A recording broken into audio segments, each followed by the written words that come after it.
Kami dari Teknik Elektronika Sudiokranto Semarang akan mempraktekkan cara kerja motor generator DC.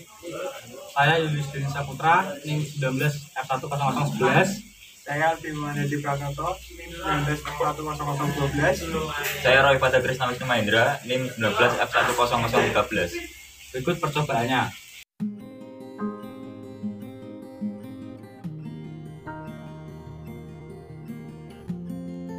Alat ini adalah arus jangkar yang berfungsi untuk memasukkan nilai nominalnya sehingga motor bisa berputar secara perlahan.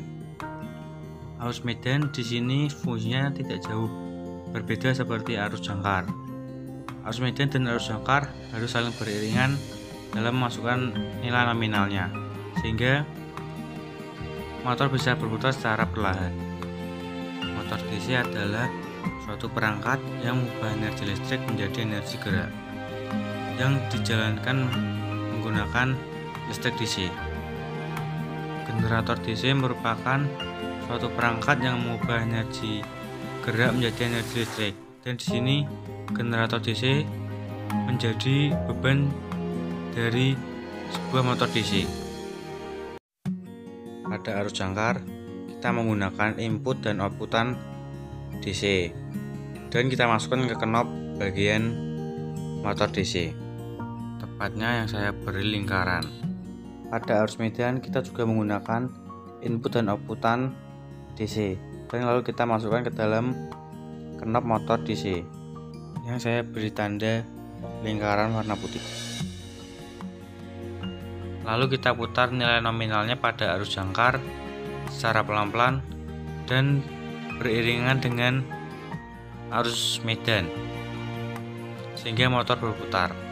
Lalu kita ukur arus pada motor DC menggunakan multimeter sehingga menghasilkan 6 ampere. Jika kita putar nilai nominalnya pada arus medan dan arus jangkar semakin besar, maka putaran motor akan semakin cepat. Untuk menjalankan generator DC diperlukan arus medan satu lagi untuk menginjak generator DC. Lalu kita putar pada arus medan dan generator berjalan. Lalu kita ukur tegangan pada generator DC dan arus pada generator DC. Tegangan yang dihasilkan 30 volt dan arus yang dihasilkan 0,3 ampere. Ketika arus medan semakin besar, maka terjadi pembebanan generator pada motor dan generator berputar semakin pelan. Ketika arus medan semakin kecil, maka terjadi pengurangan beban generator pada motor dan generator berputar semakin cepat.